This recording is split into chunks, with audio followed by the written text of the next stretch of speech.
Shri YS Jaganmohan Reddy గారు 5 సంవత్సరాలు ముఖ్యమంత్రిగా పరిపాలించిన 5 సంవత్సరాల్లో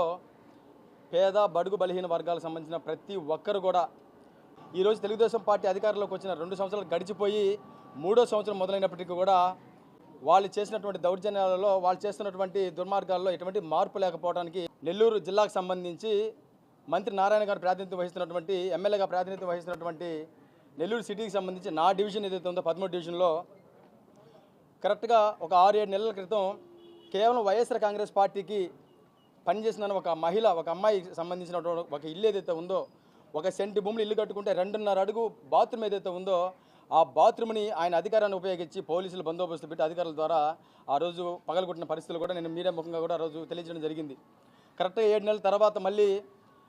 చింతారెడ్డిపాలెం హైవే నుంచి ఊరు దాకా ఉన్నటువంటి దాదాపు 70-80 కుటుంబాలు ఏదైతే ఉన్నాయో ఆ కుటుంబాలకు సంబంధించి ఈరోజు మంత్రి నారాయణ గారు మాస్టర్ ప్లాన్ అనే ఒక మాస్టర్ ప్లాన్ రోడ్డుతో ఈరోజు 80 కుటుంబాలకు సంబంధించి ఒక 20 మందికి మాత్రం నోటీసులు ఇవ్వడం జరిగింది. తర్వాత విడతల వారీగా తీసారన్న ఆలోచనలతో ఈరోజు ప్రతి ఒక్కరు కూడా అందరు ఐక్యతతో ఈరోజు కమిషనర్ గారి ఆఫీస్కి వచ్చి కమిషనర్ గారు అందుబాటులో లేకపోవడం వల్ల సిపి రఘునాథరావు గారికి ఈరోజు రిప్రజెంటేషన్ ఇవ్వడం జరిగింది. నేను మీడియా ముఖంగా స్పష్టంగా తెలియజేస్తాను ఒకటే, గడిచిన 2 సంవత్సరాల్లో మంత్రి నారాయణ గారు చేసింది ఏదైనా ఉందా అంటే కోట్ల రూపాయలను అవసరం లేని చోట చెట్లు వేయటం, ఎండ్ టు ఎండ్ రేటు పేర్లతో వాళ్ళ కార్యకర్తలకు కోట్లు దోచిపెట్టే దాంట్లో చూపిన శ్రద్ధ,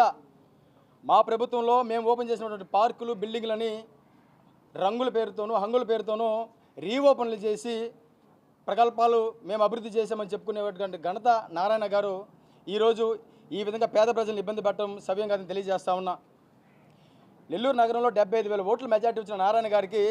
సాక్షాత్తు నా డివిజన్ నుంచి కూడా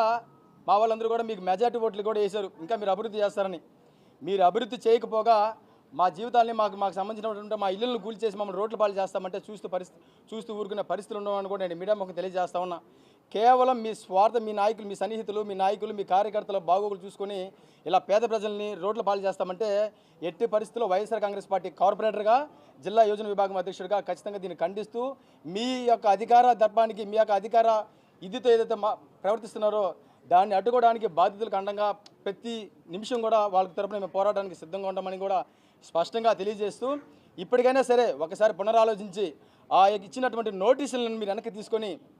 సంబంధిత బాధితులు ఎవరైనా ఉన్నారో వాళ్ళందరితో మీరు మాట్లాడే ప్రయత్నం ఒకసారి చేసి ఆ మాటలు వాళ్ళకి సానుకూలంగా ప్రత్యామ్నాయ ఏర్పాట్లు ఏమైనా చేయగలిగితే ఖచ్చితంగా మీరు చేసే అభివృద్ధికి మేము సహకరిస్తామే తప్ప మీ అధికారాన్ని అడ్డుపెట్టుకొని మీ ఇష్టభాగాన్ని ప్రవర్తిస్తామంటే మాత్రం ఖచ్చితంగా అడ్డుకుని తీరుతామని కూడా బాధితులకు అండగా నిలబడి ఈరోజు మీడియా ముఖంగా స్పష్టం చేస్తూ ఉన్నాం. మీరు ఎలాగే ఈ యొక్క నోటీసులు కానీ తిరిగి తీసుకోకుండా కానీ మీరు ముందుకు కానీ వెళ్తే మాత్రం చట్టపరంగా కూడా మేము ముందుకెళ్ళడానికి వాళ్ళకి అన్ని విధాలుగా కూడా అండగా నిలబడడానికి నేను ఎప్పుడు ముందుంటానని బాధితుల తరపున పూర్తిగా పోరాటానికి నేను సిద్ధంగా ఉన్నానని తెలియజేసుకుంటూ సెలవు తీసుకుంటా ఉన్నా.